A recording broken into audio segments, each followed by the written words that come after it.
Hey, hey, hey! It's Monday, people. Hope you're all well.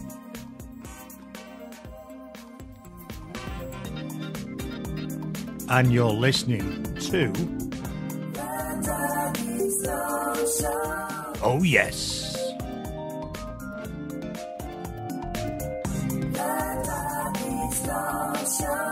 Yeah, 10 o'clock every day is the business show. So we're looking for a new show for this slot. But for now, I'm going to fill it. So I'm off at 11. I've got to go to our charity partner, which is Employability UK.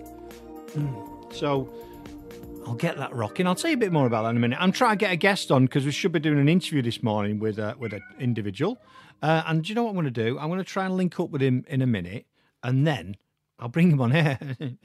He doesn't know that yet, but that's what's going to happen. We're going to do a live interview. Yeah. So tech. I mean, what we try and do on this show, let's talk about a little bit about tech. Well, it's interviews and connecting the planet. So there's a few things you can do. The systems I use one called Zencaster. I've tried that a few times, but people can't use it for some unknown reason. I don't know why. We try Messenger sometimes, but it's a bit flaky. I hate Skype. If anyone wants to do an interview or talk to me on Skype, I cringe. I just can't stand it. It just drops out. I can never connect to it. It's a pain in the ass. So we use Google Hangouts. We find that our preferred option, and you'd think it'd be simple, wouldn't you? Yeah, but not always. And this is the thing that I'm finding more and more. There's lots of tech out there. Everyone's got iPhones and smartphones and computers, and are using the internet. Yeah. There's an issue, I think, I'm not sure if it's just a certain age group, but with people with technology, and maybe it's being scared of it or not trying it, but maybe it's just me and my brother and a few others that are fucking geeks and just kept up with things that we find it just like straightforward, just like picking the phone up and dialing a number, and then you're in. So anyway, what I'm going to do, I'm going to try and get hold of Tim in a bit, and we'll do an interview with him. But like I say, I've got to go at 11 or before, because I've got to go over to Wolverhampton for a meeting. It's a post AGM meeting that we had a few months ago with the charity, because I'm sort of part of the team, if you like. I'm not on the committee or anything, but part of the team.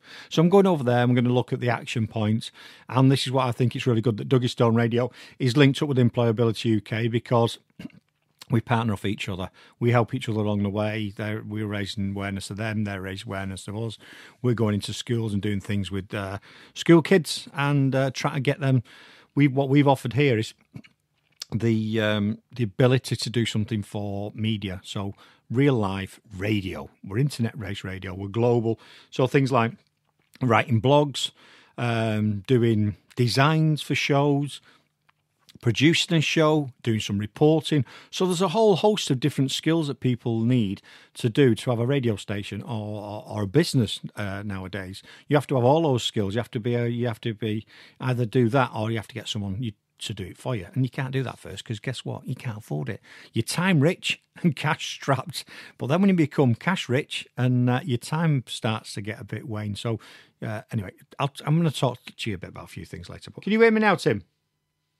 Yes, I can. Kate. There you go. Not done anything different than before. There we go. Yeah, fully on board now.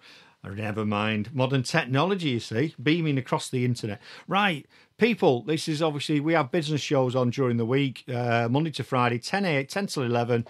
It's 20 past 10 now. So we've got to introduce yourself, Tim. Go for it, man.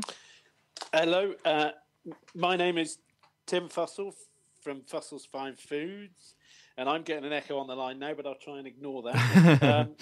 And I'm a member of 4N. I know you through 4N, and we've just launched a product nationally in two big retailers, two big multiples, and I'm trying to increase our exposure through social media and through radio and what have you, to let as many people know that that's what we're doing.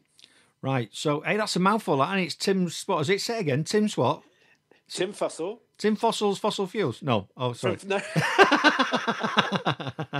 Fussell's Fine Foods. Tim's hey, bloody hell. I'll tell you what, try saying that after a few beers.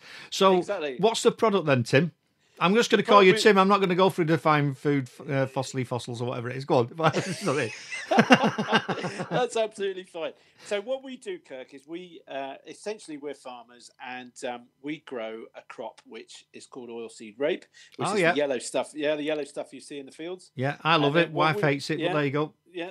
So a lot of people love it. It's a little bit like Marmite. A lot of people love it. A lot of people hate it. But we grow it, and then we cold press it, and we make a whole range of products with the oil. Yeah. So. And we've been going for about 10 years. And one of the things we've been trying to do is get into the big retailers, the big multiples. We've been in there before with some success. And then through one thing or another, you end up getting delisted or something happens.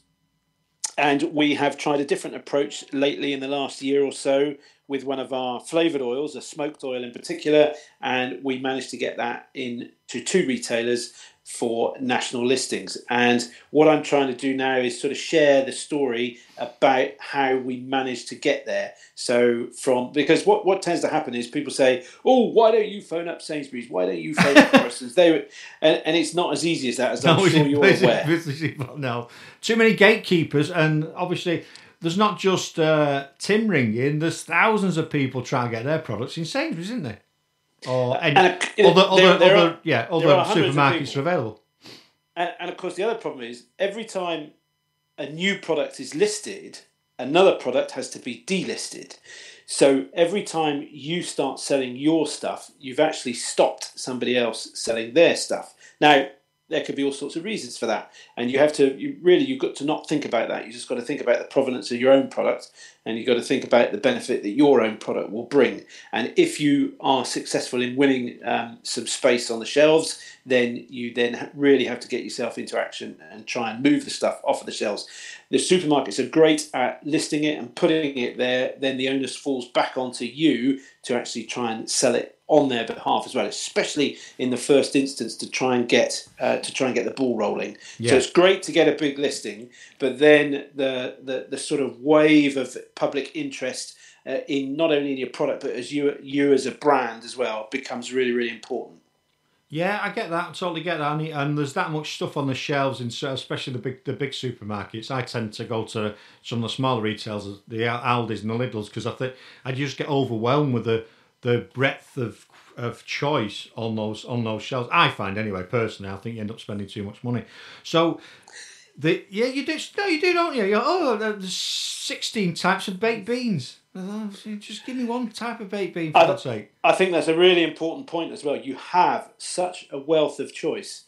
So it's really, really important. Not only have you got to have a quality product, you've got to have a lot of confidence in the quality of your product. Yeah. Your whole design and branding that goes behind that has to make that product stand out on the shelves. Yeah. So almost before you've talked about the provenance, you've got to get it in a place where it's recognised, where people are going to pick it off of the shelf. They reckon we've got around about 7 seconds. As somebody's Correct. Walking down the aisle, we've got about 7 seconds in order to catch somebody's attention, for them to take it off the shelf and put it in their trolley.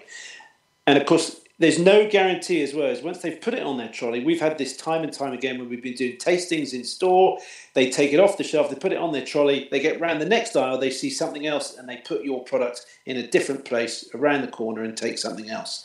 So it's an ongoing struggle, it's an ongoing battle. But we feel that once people have tasted the product, once they've got it home, once they know how to use it, then they'll carry on buying it again and again and again. Yeah, you're right. And just going back about the time base, I was at a conference the other day, and what they were saying was it used to be 8 seconds for someone's attention. I reckon it's gone down to 7 or 6 seconds of attention. So that's if you're doing Facebook Lives, if you're doing your website, people click, don't like it, move on. And that's why branding is crucial on products. If you look at the products now, I mean, like yourself, you've got a product. I'm not belittling your product, but you've got your products, and you'll have several products around it, all broadly, let's forget the quality for now, but all broadly the same sort of thing, yeah?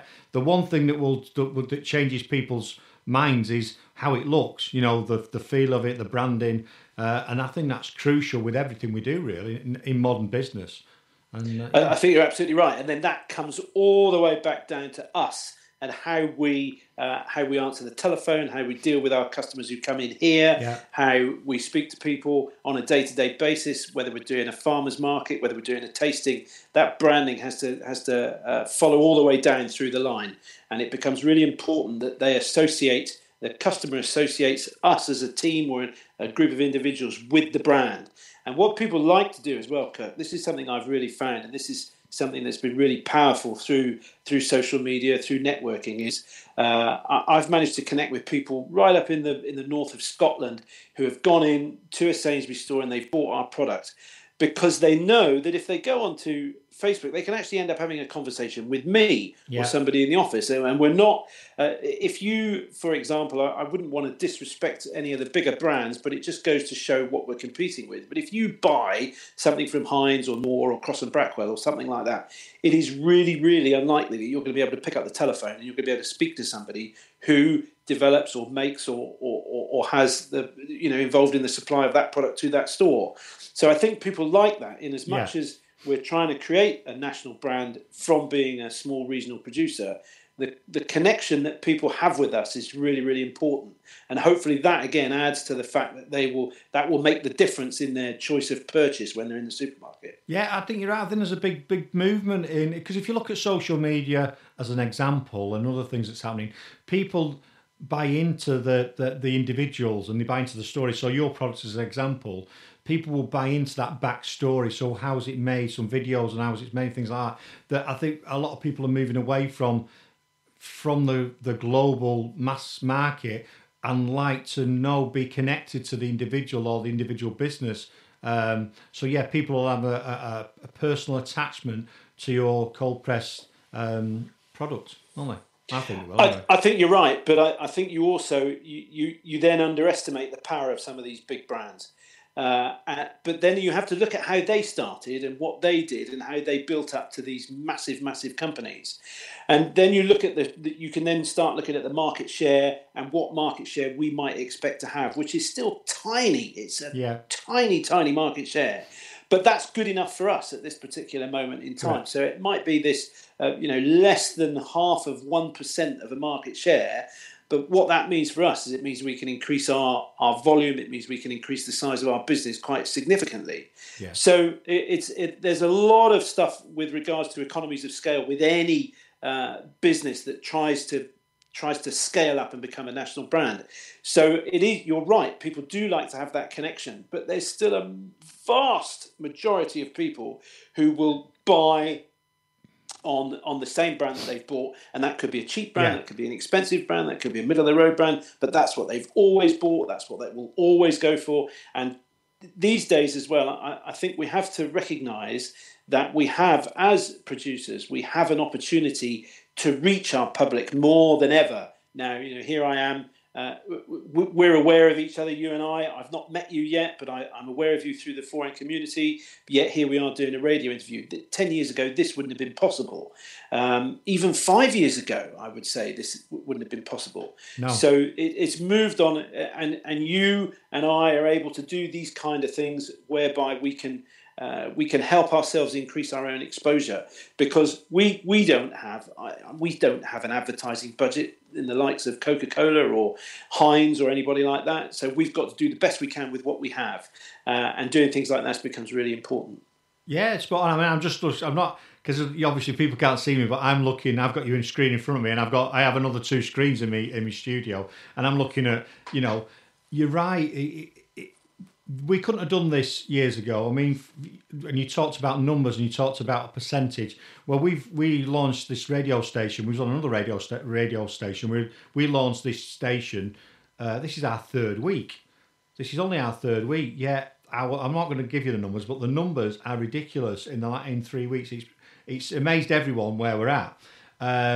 But we only need, like you, we only need a small percentage of listeners to come onto our station, and we've got a mega station. Yeah, I mean, if you look at people like Chris Evans, he probably gets about 9 million. We don't need 9 million. Do you know what I mean? We can get a percentage of those listeners onto our station, then we become viable as an advertising platform, a sponsorship platform, etc., etc. But what we're doing, and you're going nationally, what I've decided to do was we're not doing the local national, we're international, we're global. So because we've had that ethos and that theme, I'm just looking now. Today we've got lots of listeners from the USA, Australia, United Kingdom's third at the minute, which is, do you know what I mean? That's crazy. We're a UK thing.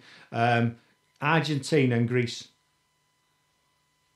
Do you know what I mean? That's our top five. I can't see the others. Just shows me the top five. That's just today. Yeah. That's just today. You know, so if we at Dougie Stone Radio can get a small percentage of global listeners, imagine how many listeners we're going to have, and we will get them. As an example, and this is, no digressing on to what we're doing, but we've now got a connection in Argentina with a guy, a listener, who's become real friends with us because one of our presenters in Australia is an astronomer, and he's an astronomer, so they've linked up. And in 2 weeks' time, we're doing a live beach party from the UK to a pool party to a pool in Argentina on a Sunday afternoon. We're doing a 4-hour pool party live from. How cool is that? Yeah. How cool is that? And this is the thing. I think we've got to embrace all these different channels. And the interesting thing for me is with the technology that we have available to us at the moment. Now, you and I, Kirk, are of a certain age, and it tends to be there's a lot of people in our age group who are still saying, social media, this kind of interaction that we're having is a fad. It's not going to last. All the rest of it. I think what we have to accept is it's here. It's now. We have to learn how to use it. And I was talking to somebody the other day, and it's not too far away, and we were talking about the millennial generation, where a lot of our customers will never have been in the situation where they didn't have this kind of technology available to them. They will be able to use their telephones to it's much more than a phone these days. They'll be able to buy their goods, do their shopping. And of course, this is happening now. But the point is, they will never remember a time before that. No. So it's moving on. We're caught up, and for me as well, the funny thing is, I learned more about social media and this type of interaction because I wanted to make sure I was keeping tabs on what my kids were up to. So I thought, I thought if I'm going to understand this, I've got to get involved in it. I've got to try and find out how it works because, and then I think you see, for my money, there's two types of people. Well, there's two sets of communities really. There is the younger generation who are on social media doing this kind of thing purely for the entertainment, and they're looking to get their services from this kind of service. Yeah. And then there's our generation who are going, hang on a second, this is a terrific way of doing business. This is a terrific way of reaching an audience and connecting and interacting with that audience so that they can and it works both ways. Yes. So we can speak to them about our products, and we can tell them about where it's going to be, how we're going to get it there, how the product is made, all the story of our business and how we get it from A to B. And they're going to be able to go and buy it. But also they can just phone us up, or they can get hold of us on social media. They can comment, they can like, they can share, and they can become ambassadors for the brand as well. So I find it, the marketing these days is there's some really, really good set marketing strategies that will always be appropriate, but it's sort of moved on now, I feel, and we need to embrace this new technology that's available to us. Yeah, most definitely, and that's how any business at the minute that's been successful use all available platforms. So a lot of people have moved towards video, which is fine, which is great, and Facebook is getting a lot of video on there. But the thing that's happening, if you look at it as well, it's become very noisy. So if you go onto Twitter, a lot of things are automated. It's become very noisy on there, so people are not interacting as much. Facebook has gone more video, and I said this about 12, 18 months ago, that Facebook, round about now, would be predominantly video, and it is. You go on and everyone's producing videos. I think people should produce videos, but not all people should, because the message or the way they are, they've got no charisma or whatever, and people will just turn. So it will sort itself out because people will stop watching those individuals and people won't watch it. But I think you've got to use all platforms, and that's why I believe that radio is a great platform because, as an example, now my brother's he's listening. He's station manager up in Manchester. He's having some renovation done on his house, and Matthew's on the roof. Go on, Matthew, keep working. So Matthew's on the roof working. So they're not able to watch video, but they can listen to the show and they can gain information. And that's why this station's about connecting with people, sharing messages like yourselves and new artists and new presenters, and going to people's workplace or people's home where they need that interaction. Anyway, let's get back to talk about your products again. So in supermarkets, we all know there is the eye line is the most sought after part in a supermarket. And if you don't understand that, why, people, when you're walking along, whatever is your eye line is subliminally going into your head. Those on the bottom shelf, unless you creep your head down, you're not going to notice, and those above. So where does your product currently sit on that that timeline? On that, do you know what? Line? Kirk? We've been extremely lucky. It is right there. Wow. It's got the best possible place on the fixture. Now, our biggest problem at the moment is Sainsbury's gave us 526 stores. Now, we've got to make sure we're connecting in some way, shape or form with all of those stores to make sure, first of all, that the product's in the store. Yeah. Because we have a look at all the data that they send us. And from all the data and the online stuff that we can look at, it's telling us that all the stores are stocked. All the stores have our stock in them, but is it actually on the shelf? Is the guy whose job it is to take it out of the lorry to go onto the trolley, which then puts it on the shelf, is it there? So that's something we're trying to do at the moment, trying to establish, and some of the responses I've had from the posts I've put out on Facebook are fantastic. People are going into Loughborough, Didcot, Nairn, Cheadle. They're going into their local Sainsbury's, and then they're taking a photograph and they're saying, "Tim, it's here." And then if I'm lucky, they're buying it. Yes. And what's happening is it is right there on that eye level shelf on the fixture, exactly where it should be, which is great, because when you go through this process, now this process, we're talking about it as if I've just been on the telephone to Sainsbury's a couple of weeks ago, and they've said, yes, stick it in. It's taken over a year, this process. It went right the way back to October, November of 2016, when through networking, I was put in touch with another organisation that were putting together food producers in order to win the right to pitch to Sainsbury's in the first place. So this whole process has taken well over a year. And the different strategies, the patience, the telephone calls, the emails, the discussion, the negotiation. And the interesting thing about this, though, Kirk, is at no point did I have any influence about where that fixture was going to be.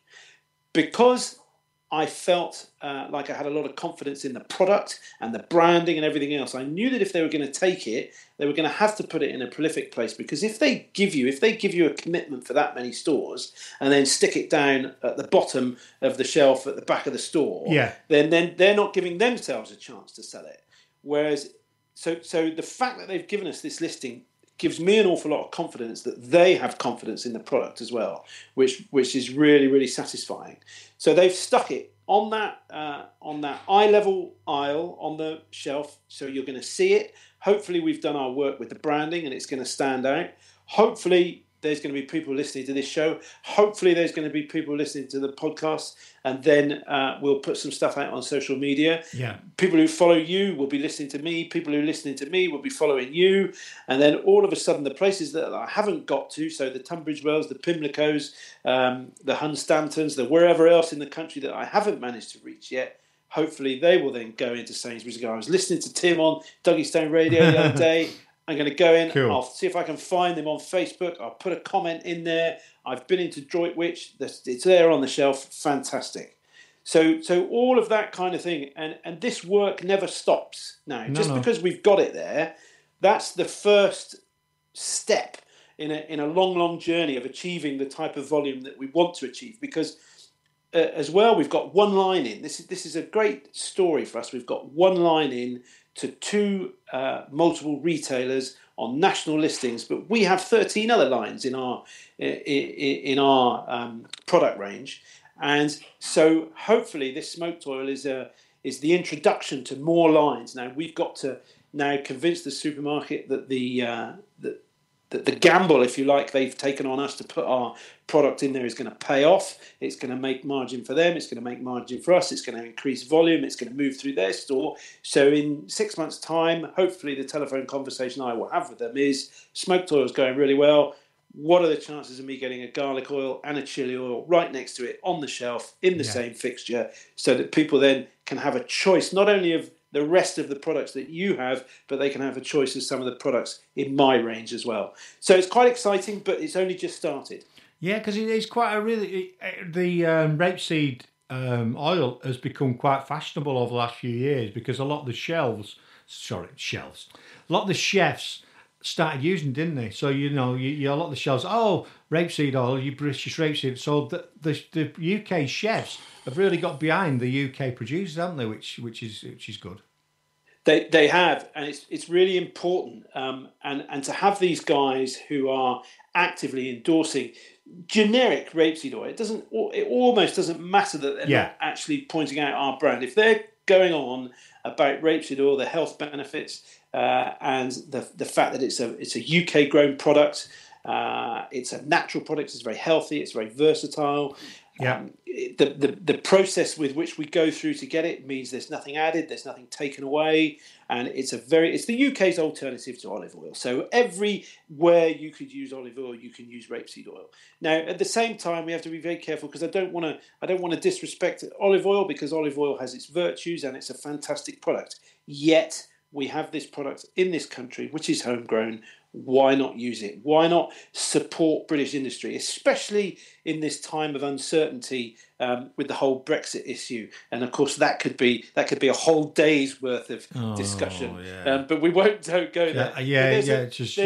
There's an air of uncertainty around it, and people like certainty, Kirk. They like to know what's going to happen, and we don't know what's going to happen at the moment. But if you have the confidence in your product, and it's been all made, grown, produced here in the UK, then that's got to be good, not only for British business, but for the British consumer as well. Yeah, I agree with you. I'm actually going to go and buy a bottle of it, and I'm going to try it. I'll just go on. What's your website called? Because what I'm going to do, I want to put the link to your website or your images. I'm going to put that on the Dougie Stone Radio page. So we'll do that as well. So it's www. Yeah. fusselsfinefoods.co.uk. And I'm going to spell that out for you. That's FUSSELS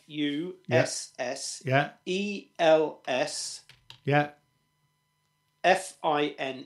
Oh, it's come up. It's come up. Well, there you go. Fussels Fine Foods. That's unbelievable. Fussels Fine Foods. There you are. And one of the things we've been working on, again with a tremendous amount of help from one of the people in 4N that I've met, Michelle Daly, we've put up a map.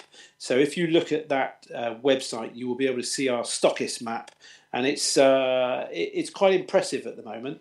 You can click on there, and you can click on any one of those icons, and it will tell you where the store is, what's stocked in that store, because clearly, as well as the Sainsbury's stores, we've got Morrison's to update on there anytime soon. We've got an awful lot of independent suppliers. We've got Waitrose, we've got the Co-op, we've got Mole Valley Farmers, and most of them are going to be listed very, very soon on that map, on the page on the website. So what that means is wherever you are in the country, you can click onto Fussels Fine Foods, you can go onto the map. Where do you live? I live in Bury St Edmunds. Right. Where can I get Fussels near Bury St Edmunds? Or down in Brighton, we've just started supplying a little independent deli down in Brighton, and all his details are available there as well. So not only are we showing people where you can buy Fussels, we're also showing people where those little independent delis are, where there's some of those places that maybe they don't even know about, that they can go and get some fantastic products as well. So it all works hand in hand, really. Yeah, I'm loving it. And it's good how you've joined it up, because that is quite important, because then you're obviously, you've got a British product that's actually encouraging or helping consumers to use other British obviously vendors and shops. That's right. Because if you've got a little deli and a little independent deli, you're pushing customers that way rather than going to some mass market, international place, which I think is great. Well, I think it's all about these days as well. The way we do business is, I won't say changed, it's evolved. It's an evolving process,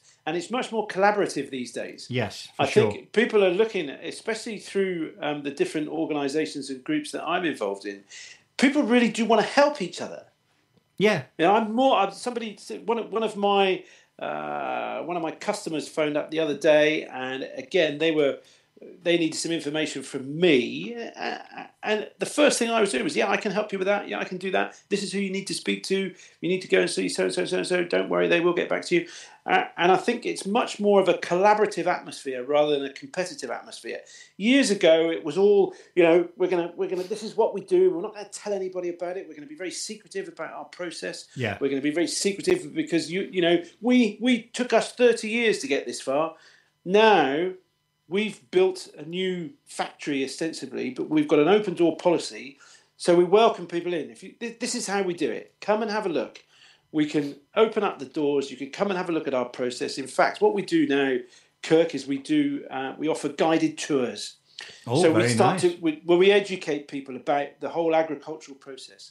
So what we do is we take people to the field. We show them the crop being grown. So we help them to understand how we as farmers look after the countryside, and how we grow our crops, our rotations, all of that kind of thing. And then we come back into the factory and we show them the raw material that we've grown and how we press it and how we store it, how we label it, how we bottle it, and we go through that whole process with them as well, so that you can see that from start to finish.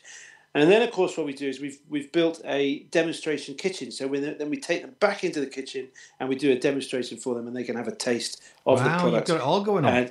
So this is something, and you should come down to tomorrow morning. We've got Foren Frume, and we host Foren Frume, and I believe I'm still the only Foren member who not only hosts, is a team member, and actually cooks the breakfast. So that's what we're going to be doing tomorrow at Foren Frume. Okay. Are you going to use rapeseed oil by any chance? Absolutely, yeah, absolutely. And of course, we have one or two of the members down here. They come now and use the kitchen, so that we've got Wafa Powell has got her Lebanese evening coming up on the 30th of November, where she puts on a Lebanese evening. It's going to be a Lebanese Christmas special on the 30th of November, where she does a whole range of beautiful, beautiful food from the Lebanon, and she tells a load of history about the Lebanon and the Christmas and how it all works, and then she brings them back in here and cooks them a lovely meal. So all sorts of things like that we do, but the key is to be more transparent, be more open about what we're doing, and people like that. They want to come and they want to have a look and they want to see how it's done, and so we try and use that to our advantage as much as we possibly can. Oh, it sounds wonderful. I'm really excited for you. I think I've obviously seen some of your products. I've seen the Facebook post, and I heard about it several months ago that you'd been listed in Sainsbury's. And I think it's great that we should do more for the UK, the more UK farmers, the manufacturers. And you obviously mentioned Brexit before. I think it's probably the worst decision we've ever made as a country. But hey ho, we will roll with it, won't we? We'll do what we have to do with it. A decision's been made. You've got a business, I've got a business, and other people listening's got a business. We can only react to what happens. And anyone thinks it's going to be a fantastic day in the park, and we're all going to have bunting all round, and we're all going to be eating cucumber sandwiches like we did 60 years ago, talking out your ass. It's going to be shite. Yeah, it's going to be shite. This is the thing. We just don't know. Yeah, it's not going to be good. It's not going to be good, is it? We don't know. I don't think it is going to be good. But as you say, I agree with you. All we've got to do is we've got to deal with what we've got in front of us at this particular time. Yeah. And we've got to make the best of that, and we've got to learn how to evolve and develop according to what we've got in front of us right here and right now. Oh, right here, right now is a song there. Go on. Sorry? No, it doesn't matter. Go on. Yeah. So that is an issue, and we don't know. And one of the things we try to do, and again, this comes down to our branding and our labelling. We've put a Union Jack on the bottle. Yeah. Now we did that before Brexit because we had to take it. We thought, right, if we leave Europe, we've got to try and put something on the bottle which signifies that this is a British brand and it's a homegrown product and all the rest of it. So hopefully the fact that we've got a Union Jack on there, whatever happens, if we leave Europe, we've still got something which is directly associated with the UK. But if we still remain in some sort of trade agreement with Europe, then what it's doing is if we do manage to get that exported, then again, it's showing the provenance and the history and where that product comes from as well. But tiny little things like that will make a difference to the brand as we move forward as well. Right. Well, we've got we're getting it's 10 to 11, and it's been wonderful to talk to you. I think it's really interesting. Hopefully, people that are listening, and we've got a lot of global listeners as well. So if you want some a proper English product, I don't think he exports yet, but go onto his website, which is, I'll let him say it because it's a tongue twister for me. Fossils Fine Foods. It's www.fossilsfinefoods.co.uk. Right, and I know it took us a while to get going and get rocking, but we got there in the end, didn't we? We did, Kirk. Yeah, we did. I'm starting to get great aside. I'm 52 in a few months' time, and we're just about keeping on top of technology, and we're keeping with it. We're keeping up with the kids. But thanks for coming on the show. This has been great. I'll turn this into a podcast. I'll send you the link, and I'm gonna. Got last few minutes left. I'm going to. Oh, what's your website? Have you got a Facebook page as well? People can go to. We have got a Facebook page. Yeah, it's at Fussels Rapeseed. Yeah. All right, and you can have a look on there, and a lot of the events that we create for the kitchen are all on there, and of course all the updates with regard to the multiple listings and everything else are on our Facebook page, and they're all cross-referenced over onto the website as well. We've got a Twitter feed as well, which is at Fussels Rapeseed, and you can go on there. And of course, one of the things these days, if people do go onto our Facebook page, please like our page. Yeah, please like it. It's important. Please like our page, really, because I'm talking about a collaborative economy. I'm talking about collaboration, but we do have our competitors within the industry, and there's probably about 6 brands, and we're all fighting for likes on the Facebook page, and there's a sort of table that we're on. So the more likes we get, the better. So any like would be much appreciated. Yeah. Right. I normally ask people: I should have asked you before we came on. Is there a particular song that you like? Because you said I like lots of music, but if you're going to ask me for one, I can give you one. Go on then. What would you like? And I'll try and find it in the Dougie Stone archive. Well, how about November Tale by the Waterfront? The Dougie Stone Show. We've only got about a minute left, but it was great to talk to Tim this morning. Like I said, that's how it works in Dougie Stone Land. Not everything, sorry. We do plan things, but then occasionally we have this odd... I have this odd thing, people that know me, where I just do things, and it's like, well, let's do a rate. I did my first ever podcast. I was having a breakfast meeting with someone. I said, I'd like you to be my first guest on my podcast, my radio show. And he said, right, when we're doing it? I said, well, we're actually just doing it now. So remember, we're going out globally, and I've not played a jingle yet. Let's play this one. Whether you're 6 or 66, this new station will keep you in the mix. You're listening to Dougie Stone Radio. One thing's for sure, we're not just mobile, we're freaking global. Yeah, and don't forget tonight, 6 p.m, it's me, Dougie Stone, with the New Country, which beams out live to the Burdekin. We have about 70,000 people listening to that. Every day, 10 a.m. is the business shows. Hey, you've got me again tomorrow. I'm going to talk about an event I went to last week. I normally do that for an hour or 2 hours, depends how I feel. And then tonight, 8 p.m, is the Rob Levitt's Rock Party. So stay tuned to Dougie Stone Radio. We're global, people. We're global. Good morning, Globe. Not good morning, Vietnam. Good morning, Globe. See you later. The Dougie Stone Show.